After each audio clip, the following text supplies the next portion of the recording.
नमस्कार मित्रांनो, जय अहिले जय मल्हार मित्रांनो, स्वागत आहे तुमचं आपल्या अजून एका नवीन व्हिडिओमध्ये।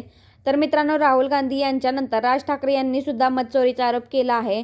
मत चोरले जात आहे, मतांमध्ये गडबड आहे असा आरोप राज ठाकरे यांनी केलाय। पुण्यामध्ये राज ठाकरेंनी पदाधिकाऱ्यांचा मेळावा घेतला। या मेळाव्यामध्ये राज ठाकरेंनी निवडणूक आयोग आणि भाजपवर जोरदार निशाणा साधला। 2014 पासून मतांची चोरी करून सत्ता राबवली जात असल्याचे गंभीर आरोप राज ठाकरे यांनी केला। गेल्या 10-12 वर्षातला हा खेळ उघडा पडेल आणि म्हणून प्रकरण दाबलं जातंय असा आरोपही राज ठाकरे यांनी केला। राज ठाकरे यांनी याआधी ईव्हीएम विरोधामध्ये भूमिका घेतली। सोनिया गांधी, ममता बॅनर्जी यांची त्यांनी भेट घेतली होती। त्यावेळी लोकसभा निवडणुकीवर बहिष्कार टाकण्याचं आवाहन सुद्धा आपण केलं होतं असं राज ठाकरे यांनी म्हटलं।